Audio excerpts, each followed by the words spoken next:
J. Perron, take 1.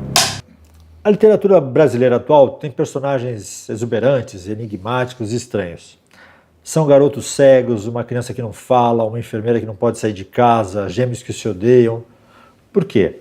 Personagens raros rendem mais histórias que os personagens comuns? Bem, é evidente que existe um predomínio da literatura realista há 200 anos, né?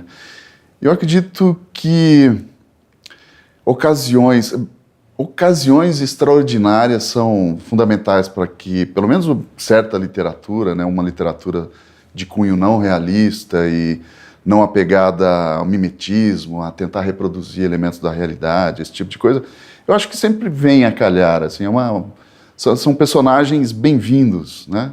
Ainda mais se a gente considerar que a literatura brasileira é eminentemente realista, tem uma tradição, diferentemente, por exemplo, da literatura argentina, onde a presença do fantástico, ou mesmo da literatura de gênero, né, os romances policiais e tudo mais, são mais frequentes historicamente. Então, a cada personagem bizarro que surge na literatura brasileira, eu bato palmas. Acho que é sempre uma contribuição bem positiva.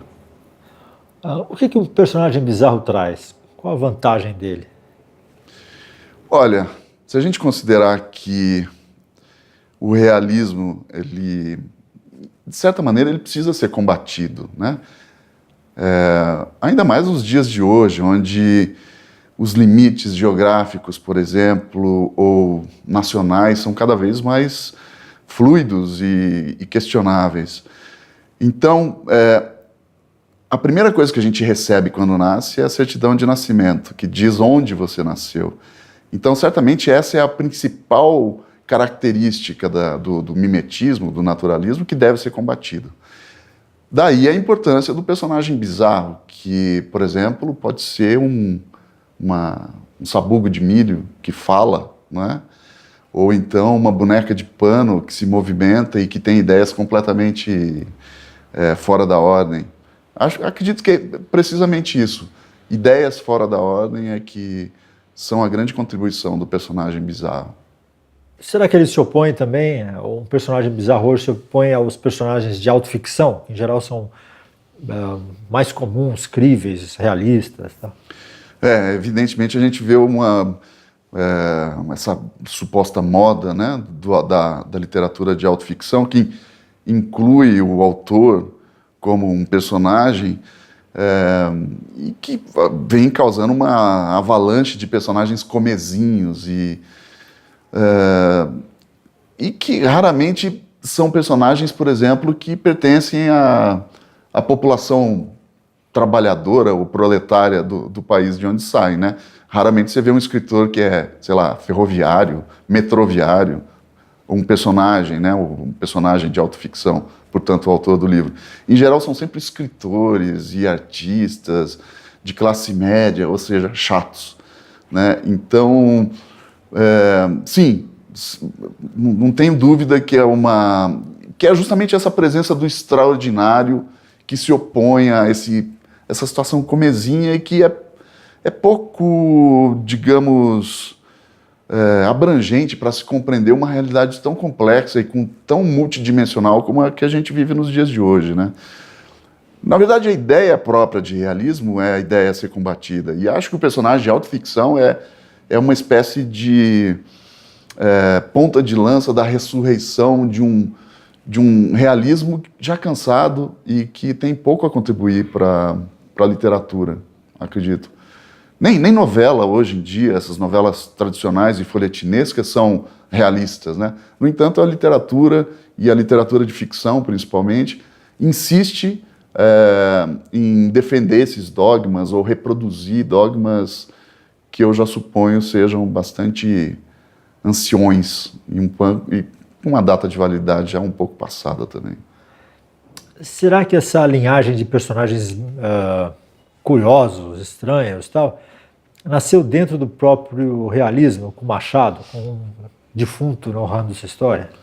Sim, não tenho dúvida que se você parar para pensar, aqueles grandes escritores do auge do realismo, né, por exemplo, Flaubert, né, eles já percebiam. Flaubert escreveu Madame Bovary, que é o auge da literatura naturalista, realista. No final da vida, produz Bovary e Pécuchet, que é o seu livro inacabado, e que já era primeiro, uma visão crítica do alcance do realismo como forma literária. E, por exemplo, o próprio Machado, com a sua fase final, né, com o Brás Cubas e Dom Casmurro, já também, evidentemente, era uma produção, ou seja, os grandes ícones da ficção realista já supunham a falência do realismo como forma de arte e já propunham livros e ideias que iam contra isso, iam contra esses traços característicos. O Brasil também, sei lá, o segundo momento de separação deve ter sido ali para o 45, né? A gente tinha um realismo forte, né? Mas apareceu timidamente uma turma que ia na contramão, né? Como o Murilo Rubião e tal. Sim. Talvez ali tenha sido uma segunda tentativa de separação. José J. Veiga, que alguns afirmam ser o antecipador do realismo mágico, né? Quem mais? Campos de Carvalho, que para mim é um ícone a ser descoberto, porque, na verdade, dentro de uma tradição tão realista como a nossa, quando surgem escritores que trabalham com uma outra maneira, ou uma outra visão da criação literária, em geral eles são colocados à margem, né? Jorge Amado, que é um grande representante do realismo ali dos anos 50 e 60 e tal, ele era fanzaço de comprar livros do Campos de Carvalho para presentear para os amigos e tudo mais. No entanto, esses autores sempre permaneceram à margem, é curioso, né? É como se eles fossem um afluente que dá voltas meio malucas assim e que passam paralelamente ao veio central da literatura brasileira, que é, sem dúvida nenhuma, realista. Um personagem estranho, ele afasta ou atrai o leitor? O leitor se identifica menos ou fica curioso por conta do personagem? Olha, eu acredito... Bem, sem dúvida nenhuma, quando existe um predomínio ou uma literatura central ou um veio central da produção literária de uma época ou de um lugar, isso acaba influenciando a cabeça dos leitores, não há dúvida. Se você parar para considerar, hoje os grandes livros de ficção que vendem, eles são livros de fantasia.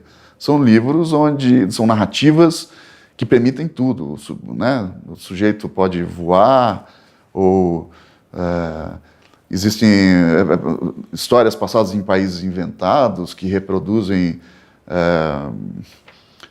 a era medieval, enfim.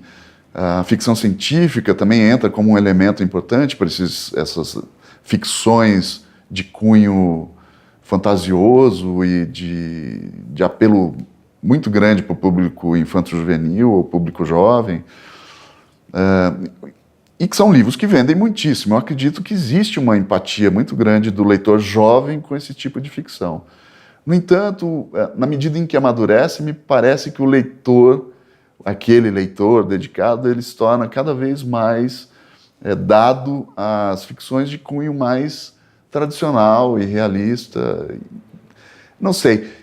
Tenho a impressão que existe um dado dessa vertente que leva o leitor a compreender ou esperar que ele aprenda alguma coisa ao ler o livro. Como que você constrói o seu personagem? Você parte de coisa real, de observação, invenção? Olha, é uma mistura de tudo isso, né? De observação, uma dose, no meu caso específico, bastante caprichada de imaginação, mas sem dúvida nenhuma eu não conseguiria fazer com que um personagem se sustente sem um estofo que é dado pela experiência pessoal. Assim, né? O personagem pode viver coisas totalmente distintas daquelas que eu vivi pessoalmente, mas as reações dele, aquilo que ele sente, como ele se comporta, eu só conseguiria e só consigo fazer com que isso soe minimamente crível se eu enxertar ali uma dose bastante alta de experiência pessoal e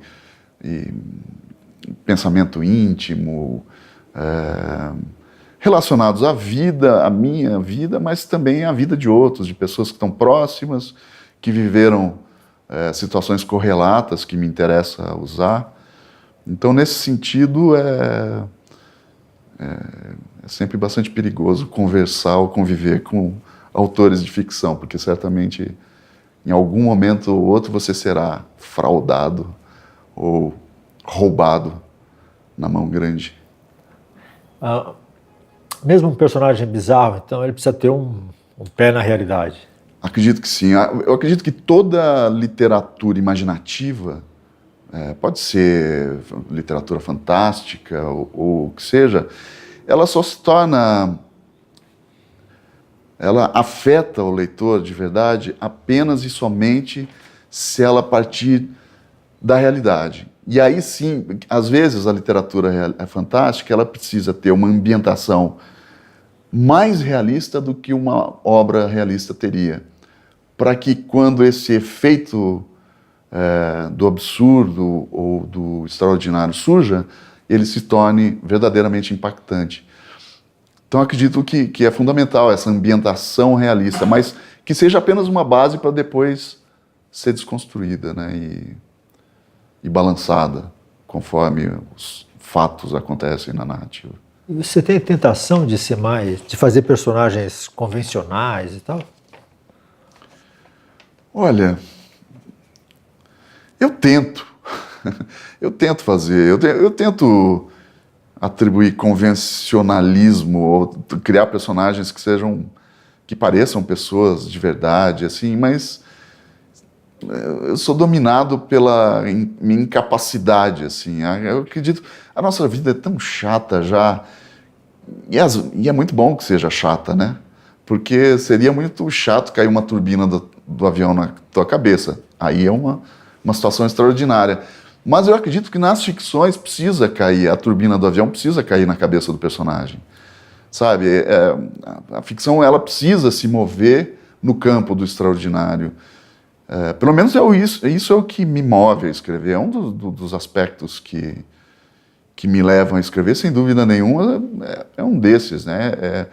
Tentar dar alguma cor à vida da gente, que é essa sucessão de fatos iguais e comuns a todos. Fila de banco, né? Cartório em dia de calor, ou dia frio, onde ninguém reclama da fila, né? Mas esse tipo de coisa, né? Fila do supermercado. Então é legal que aconteça uma coisa estranha.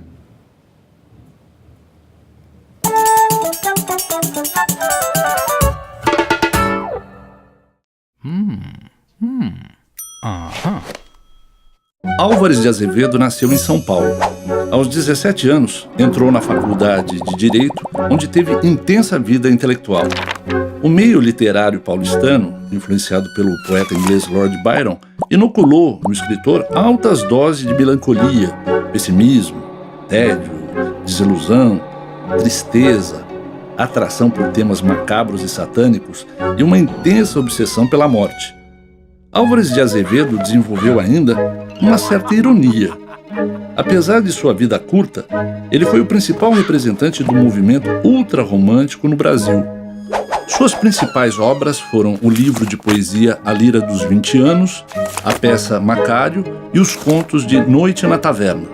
Álvares de Azevedo morreu aos 20 anos de idade. Como quem anunciasse o próprio fim, no mês anterior, escreveu sua última poesia, que se chamou Se Eu Morresse Amanhã. Ela foi lida no dia do seu enterro.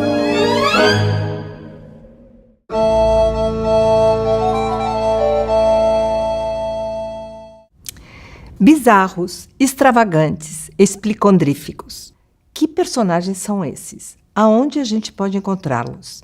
Certamente, na imaginação infantil, fonte inesgotável de grandes criações. Aliás, é disso que a infância se alimenta. Quando as crianças se transformam, elas se transformam por passes de mágica. E eles podem ser muitos. Pode ser uma ponte, como a de Terabitia, pode ser o pó do Pirlim-Pim-Pim, ou ainda um buraco, como aquele onde Alice cai. E falando em Alice, vocês se lembram daqueles personagens mais estrambólicos, como o coelho branco, que vai de lá para cá com medo de perder a hora, o gato com um sorriso imenso e a rainha de copas? O mundo da literatura infantil está cheio dessas personagens. Mas aqui a gente vai falar de um dos maiores livros da literatura infantil juvenil brasileiro. Reinações de Narizinho, de Monteiro Lobato, escrito e publicado em 1931. Monteiro Lobato ganhou recentemente esta edição, que é uma maravilha, da Biblioteca Azul da Editora Globo. Nesta edição, vocês vão encontrar ilustrações originais, um projeto gráfico convidativo para a leitura. Ele mereceu esta edição. E vocês se lembram dos personagens que tem nas Reinações mais extravagantes? Comecemos por Emília, uma boneca de pano, recheada de macela, feita pela tia Anastácia. Emília nasce muda, mas ela é curada pelo Dr. Caramujo com a pílula falante. Abriu-se a torneira da Emília, das besteiras de Emília, e a Emília nunca mais parou de falar. Emília é tudo de bom. Ela é malcriada, respondona, mal-humorada, uma delícia de criança.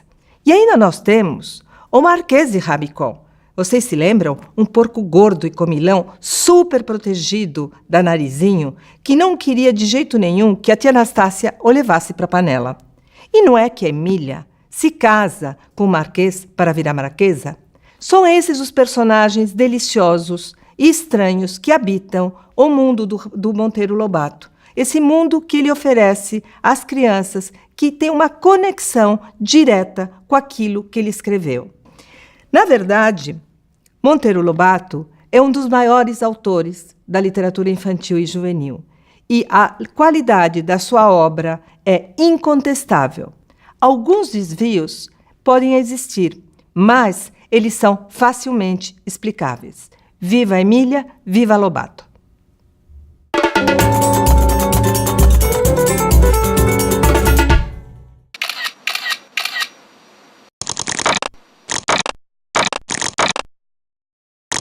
Prosa, em geral, eu sento no computador e escrevo, assim. Mas isso não me impede de escrever em qualquer lugar. No caderno, uso muito caderno, anotação. Bem, uso ultimamente até bloco de nota do celular, eu escrevo. Mas, frequentemente é aqui, assim, no meu escritório, que é um misto de biblioteca, sebo, criação de ácaros e onde fica meu computador principal, que é onde eu faço a maior parte dos textos. Ando muito para resolver tudo com tipo de problema narrativo e volto e aí escrevo em rajadas, assim, pequenas rajadas, né? Mas parte importante do processo, eu gosto de pensar assim que os livros eles nascem muito tempo antes da gente sentar verdadeiramente e escrevê-los. Eu posso ficar 15 anos pensando numa história que você vai elucubrando e pensando é assim, é assado, e às vezes o resultado disso é um conto, né? Uma coisa curtíssima. Então existe todo um tempo não quantificado que eu acredito que seja o processo, a parte mais importante talvez da escrita, que é onde você elucubra a coisa, imagina, pensa, estabelece relações, problemas, cria aspectos essenciais dos personagens, que é aquilo que vai dar a chama inicial, né, para esses personagens acontecerem de verdade. E, em termos práticos, o livro, que é o texto propriamente dito, aquele texto que resulta impresso no livro, já é uma etapa posterior de um desenvolvimento muito grande, que envolve, como eu disse, tudo isso, mais anotações, esquemas malucos, desenhos, planos, em geral malfadados e naufragados, até resultar, até chegar a esse ponto aqui onde eu sento e transformo tudo isso aí em texto. Bem, acredito que é uma espécie de tábua de salvação, assim. Salvação do quê? Da mesquinhez do cotidiano, do rame-rame, da vida comum. Através da escrita eu consigo incluir algo de extraordinário na minha vida, que é bastante comum, como a de todos.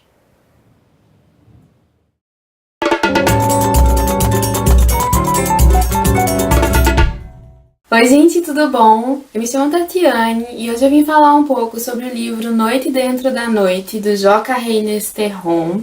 Ele é uma espécie de livro de memórias, mas ao mesmo tempo não, porque percebe-se na intenção do autor a vontade de ficcionar o que está acontecendo, mas existem elementos autobiográficos. Então é um livro que opera muito nesse jogo de revela e esconde o tempo todo e que tem muito a ver, né, com o título, Noite Dentro da Noite, né, essa escuridão dentro da escuridão. O que será que a gente pode ver num contexto como esse? Bom, resumidamente, o livro conta a história de um menino que leva uma pancada na cabeça na escola, fica em coma por um tempo e perde a memória. Esse ano da perda da memória dele ficou conhecido na família como o ano do grande branco. E quando ele acorda, ele tem a sensação que ele está no lugar de outra pessoa. E o narrador, que é em segunda pessoa, ele tenta situar a gente aí nas memórias desse menino. E ao mesmo tempo, não, né? Como eu falei, é um jogo de esconde e revela. Então a gente tem a sensação que as lacunas dessas memórias são preenchidas pelas invenções do menino. Então fica um livro que soa, sabe, como se fosse um sonho, como se fosse um devaneio. Tem muito esse caráter onírico, isso chama a atenção e é muito interessante esse aspecto. Bom, é isso. Fica aí então a recomendação do Noite Dentro da Noite, esse livro que vai causar um certo incômodo durante a leitura, mas o bom da literatura, eu acho que é isso, né? Sentir esse incômodo e sentir essa vontade de continuar lendo mesmo sem saber direito o que está acontecendo. Um beijo, até a próxima, tchau!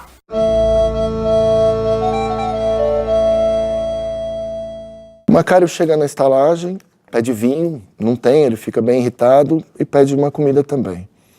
Aí a mulher da estalagem entra com uma bandeja. Macário atira-lhe o prato na cabeça. Entra um desconhecido. Boa noite, companheiro. Essa é a chegada de Satã.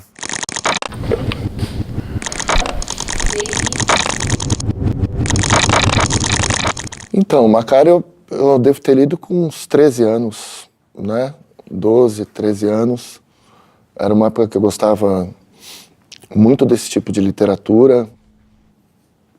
Bom, eu escrevi o roteiro, acho que eu devo ter demorado pelo menos 1 ano e pouco para desenvolver. Acho que no filme todo deve ter 30 frases, 20 e poucas frases ditas, né? A preocupação maior era se expressar mesmo com a linguagem visual e passar as sensações, a ideia, a narrativa, sem essa necessidade de ser explicativo com os diálogos. E a primeira ideia, na verdade, de fazer o longa-metragem, O Fim da Picada, nasceu um pouco de 2 vontades.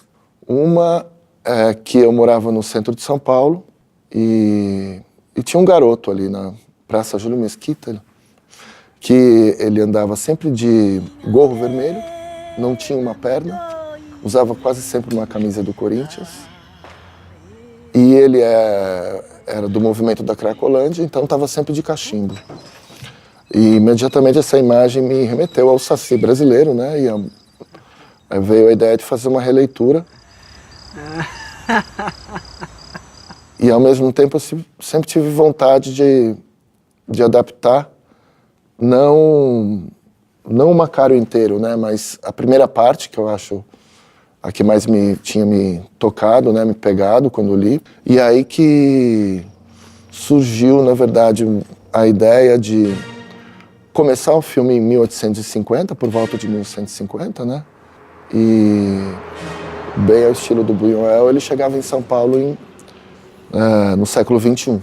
Então Macário passa a transitar nessa cidade, né, nos tempos modernos, né, nos nossos tempos atuais. E é claro, né, um filme que carrega bastante na coisa do caótico, da violência urbana, né?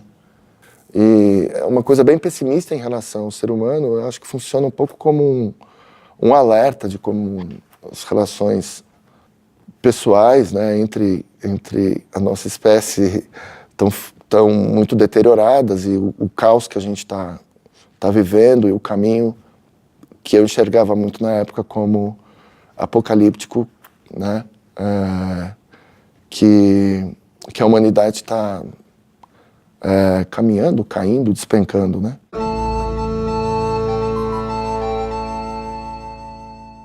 Bem, poderiam ser muitos, né? Mas esse aqui é um livro que me acompanha já há algum tempo e, curiosamente, ele ficou 10 anos na minha estante. Eu não li. Eu achei que eu já tinha lido ele por osmose. No entanto, quando eu fui verdadeiramente ler, o livro explodiu a minha cabeça, que é o Panamérica, José Agripino de Paula. Livro publicado originalmente em 67.